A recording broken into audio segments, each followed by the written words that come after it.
शासन प्रभावक शतक सिंह, शतक वीर, सुविशाल गच्छाधिपति पूज्यपाद आचार्य देवेश श्री दौलत सागर सुरीश्वर जी महाराजा के जन्म शताब्दी महोत्सव के उपलक्ष्य में श्रवण कीजिए विराग क्रांति वाणी का हृदय भेदी धारदार प्रवचन।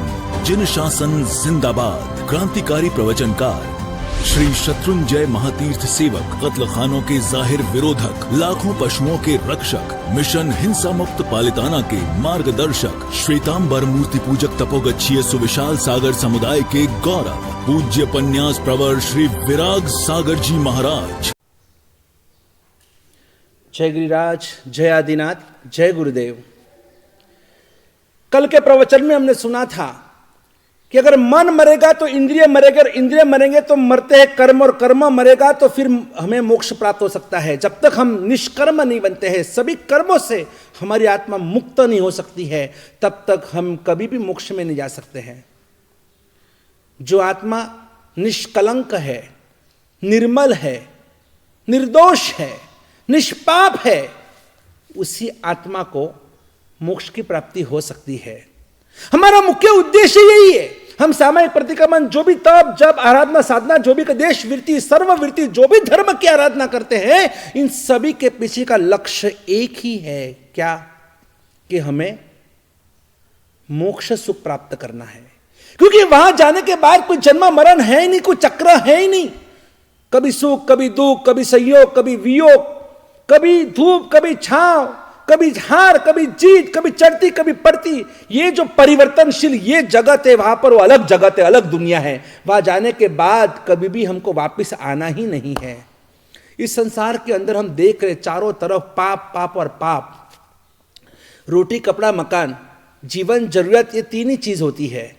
लेकिन फिर भी देखो, उससे भी हमारा पेट नहीं भरता है। रोटी, कपड़ा, मकान। आज लॉकडाउन के अंदर कोरोना ने आपको परिमित यानी कि कम से कम रुपयों से कैसे आप आपका संसार, आपका घर चला सकते हैं, ये सिखा दिया आपको कोरोना ने। लेकिन फिर भी आज तक हम जो कर रहे थे वो क्या था? फिर एक दिखावा था। आज तक जो हमने किया वो क्या था? एक ऐसे दोगलापना हम जीवन जिंदगी जी रहे थे, बहुरूपया का जीवन जी रहे थे, क्योंकि हम समझ हमारा स्टेटस, ये समाज के अंदर हमारा भी नाम होना चाहिए, हमारा भी कुछ वजूद होना चाहिए, लोग हमारी तारीफ करने चाहिए। और इसी नामना कामना के चक्कर के अंदर हमने इतने सारे वो परिग्रह का पाप, रूप का पाप, रुपये का पाप, पद का पाप, प्रतिष्ठा का पाप, हर सुख को पाने के लिए हमने सिर्फ और सिर्फ हमने षड्यंत्र ही किए, हम पाप और पाप और पाप ही किए हैं। तभी तो कहते हैं, आपको पता है इंसान मरने के बाद क्यों उसके मृतक शरीर के ऊपर एक टुकड़ा क्यों ओढ़ाया जाता है? आपको पता है?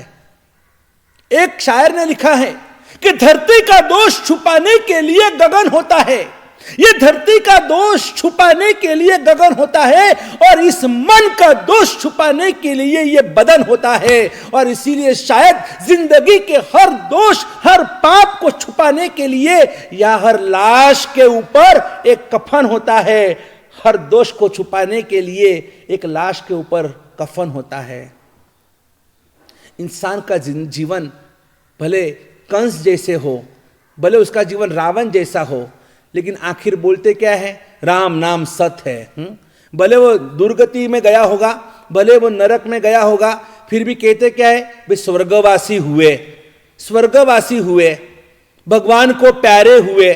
कभी यहां पर भगवान का नाम तक नहीं लिया, कभी एक जपमाला भी नहीं फिरी, कभी कोई गुरुवंदन नहीं किया, कोई चैत्यवंदन नहीं किया, कोई मंदिर नहीं गए, सिर्फ क्लब में, रिसोर्ट में, होटल में, बोतल में, इसी में जिंदगी बर्बाद कर दी। और ऐसे व्यक्ति के लिए आखिर में बोलते क्या? राम नाम सत है। एक भगत की मैं आपको बात बताता हूं। एक भगत था, भगवान का बहुत जबरदस्त भगत था, और अष्टप्रकारी पूजा का सामान लेकर और पूजा द्रव्य को लेकर और मंदिर के अंदर जैसे वो अंदर प्रवेश कर रहा था, मंदिर के बाहर एक भिखारी भीख मांग रहा था। और उस भिखारी के, भैया भैया कुछ दे दो भैया, 3 दिन से भूखा हूं। और उसका जो देदार था, उसके जो हाव भाव थे, और इतना वो बेचारा अंदर से बोल रहा था कि सेठ सेठ कुछ दे दो सेठ। आपने किसी भिखारी को देखा तो होगा, जब वो भिखारी भीख मांगता है तब कैसे भीख मांगता है? बिल्कुल एकदम करुणा भाव से भीख मांगता है, प्लीज दे दो भैया, कुछ दे दो भैया। लेकिन अगर वही भिखारी, ओ सेठ इधर आ, इधर आ, तो ₹5 भीख दो मेरे को, तो आप उसको भीख नहीं दो, चाटा मारेंगे, क्या बोलेंगे, पहले भीख मांगना सीख फिर भीख मांग। तो हम भी कभी मंदिर में जाते हैं ना, हम भी भगवान के पास जाते हैं, तो हमको भी भगवान के पास मांगना नहीं आता, वो भिखारी से सीखना चाहिए हमको कि कैसे मांगते भगवान के पास। भगवान के मंदिर में जाएंगे, आपो आपो ने महाराज हमने शिव सुख आपो, आपो आपो ने महाराज हमने मोक्ष सुख आपो। ऐसे कोई शिव सुख मोक्ष सुख कभी नहीं मिलता है। उसको पाने के लिए, कर्म मुक्त दोष मुक्त बनने के लिए आज ही अंदर से आरजू करनी चाहिए। दया सिंधु स्तुति बोलते हैं, दया सिंधु दया कर जे। लेकिन ऐसी स्थिति में हमारी नजर तो मंदिर में आजू बाजू घूमते रहती है, कौन आया कौन गया, किसने कौन से कपड़े पहने, कौन से कलर की साड़ी पहनी है, किसने कौन क्या कर रहा है, यही हमारी नजर घूमते रहती है आजू बाजू में। और भगवान को कहते हैं क्या, मने आ जंजीरो माती हवे जल्दी छुटो कर जे। ये कैसी हमारी भक्ति है भाई। अरे जो भी करना है दिल से करो, श्रद्धा से करो, विश्वास से करो, अंतर की आरजू से करो। वो चंड कौशिक ने भगवान का शरण लिया ना, तो वो तीर गया, वो चंदन बाला भी तीर गई, वो रोहिणी चोर भी तीर गए, वो अर्जुन माली भी तीर गया, क्योंकि उन्होंने सबने दिल से भगवान को पुकारा था। लेकिन हमारी भक्ति ऐसी है ही नहीं। और देखो ये भगत और उस भिखारी ने जब ऐसी उसने विनंती की कि भाई सेठ 3 दिन का भूखा हूं, कुछ तो दो ना भैया। वो भैया को, उस भगत को बहुत दया आ गई, उसने सीधे 100 की नोट निकाल के दे दी। कितनी? 100 की नोट निकाल के दी, भैया आप आराम से खाना, पेट भर के खाना, अब चिंता मत करना। वो तो खुश हो गया कि देने वाले क्या 54 58 रुपया 2 रुपया देते, आज एक सेठ ने मुझे 100 रुपये दे दिए। वो इतना खुश होगा, नाचने लगा वो तो। और वो भैया गए मंदिर के अंदर, 2 घंटे मस्त भगवान की अष्टप्रकारी पूजा की, सेवा भक्ति की, और वो निकल मंदिर से आवश्यक करके बाहर निकले। और आज शाम को सब मेहमान घर में जमने वाले थे, आने वाले थे। आज पिक्चर का मूड बना था और टिकट्स भी आ चुकी थी, और सब गए थिएटर में पिक्चर देखने के लिए, और सब अपने अपने सीट पर बैठे हुए हैं। और ये जो भैया थे, जो भक्त थे, वो भी आज भगवान ये थिएटर के अंदर पिक्चर देखने के लिए वो भी चले गए अपने रिश्तेदारों के साथ। जैसे वो सीट के ऊपर बैठने के बाद आजू बाजू में नजर की, जैसे ही नजर की उन्होंने देखा कि अरे मेरे बगल के अंदर ये जो भाई कोई बैठा है, इसको मैंने कहीं देखा, कहां देखा। अरे हाँ, याद आया, अरे ये तो वो भिखारी कि जिसको मैंने आज सुबह मंदिर के बाहर मैंने 100 रुपए दिए थे। ले, ये यहां पर क्या कर रहा है? हाँ, ये भिखारी, और वो भी मेरे बाजू के सीट में आकर बैठा है। अब कोई इंसिडेंस देखो कि वो उसका नंबर भी वही लगा, और ये जो भगत थे वो भी उधर, वो भिखारी वो भी उधर। अब भिखारी और भगत दोनों आजू बाजू में बैठे हुए हैं, और वो बेचारा वो भगत देख रहा है, उसके मन में कुछ होने लगा। क्या होगा बताइए आप, अगर आप उसकी जगह पे होते और आपने किसी भिखारी को 100 रुपए दिए होते, और ऐसी स्थिति में अगर वो भिखारी आपके बगल में आकर, आपके बाजू में अगर वो वहां पर बैठा है पिक्चर देखने के लिए, उस समय आपके मन में क्या विचार आते? बोलिए आप, चलो करो विचार। क्या विचार करेंगे? आपको भी मन में यही ख्याल आएगा ना, अरे यार ये सब ऐसे ही होते हैं, इनको तो कभी रुपए देना ही नहीं, इनको कभी दान देना ही नहीं चाहिए। ये देखो, ये 100 रुपए से कितना मिसयूज किया इसने।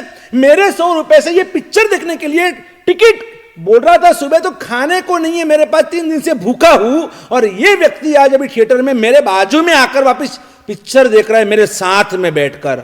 आपको कितना बुरा लगेगा? आप क्या संकल्प बताएं? आप मन में यही सोचेंगे, आज के बाद मैं इसको नहीं, किसी भिखारी को मैं अब दान दूंगा नहीं, 1 रुपए नहीं दूंगा इनको, ये सब हरामी के होते हैं। देखो ये क्या कर, कितना गलत कर रहा है। एक भिखारी को, और आप अगर उसको थिएटर में देखते हैं तो आपको कितना बुरा लगता है, आपको शायद हंसना भी आता होगा। ले, ये इधर क्या, ये क्या कर रहा है? एक भिखारी जो मंदिर के बाहर बैठता था और वो थिएटर में आता है, तो आपको आश्चर्य होता है। उस भिखारी ने भी बगल में इस भैया को देखा, भाई इसको मैंने कहां देखा। अरे हाँ, आज तो ये 100 रुपए इसी भैया ने मुझे दिए थे, लेकिन सुबह तो वो पूजा के कपड़े में थे, अभी वो अलग वस्त्र में है, तो वह पहचान नहीं पाया। तो उस भिखारी का, अरे भैया आप ही हो ना जिन्होंने सुबह मुझे 100 रुपए दिए? हाँ मैं ही हूं। अरे आप सच में, आप तो, लेकिन आप तो आदिनाथ भगवान के भगत हो, आप तो आपके पार्श्व भगवान के भगत हो।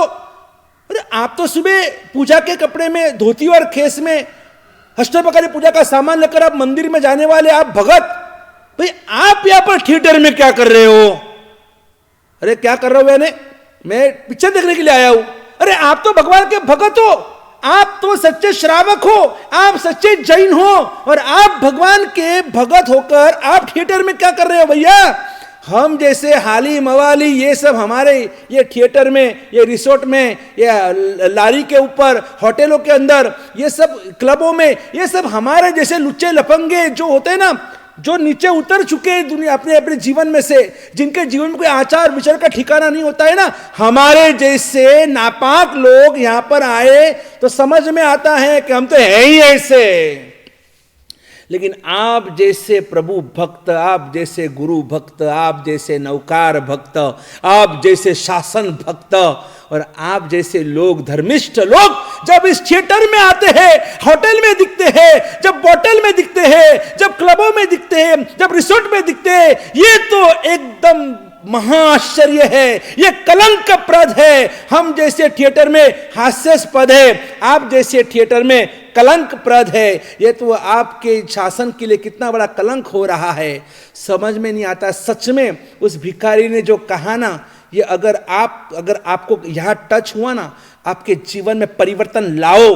आप सच्चे श्रावक हो, आप सच्चे जैन हो, आप महावीर के भक्त हो, आप रामचंद्र जी के भक्त हो, आप श्री कृष्ण के भक्त हो, और आप लोग पोर्न फिल्म देखते हैं, आप लोग एडल्ट फिल्म देखते हैं, आप लोग सेक्सी फिल्म देखते हैं, ये आपको शोभा नहीं देता है। आप कौन हो, अपने आप को पहचानो। आपको जन्म मिला है राष्ट्र की रक्षा करने के लिए, धर्म और संस्कृति की सुरक्षा करने के लिए, नहीं कि भोगवाद के अंदर अपनी जिंदगी को डुबाने के लिए। आपको ये भव, ये अवतार, ये मनुष्य जन्म आपको हरगिज नहीं मिला है, आप समझ लेना।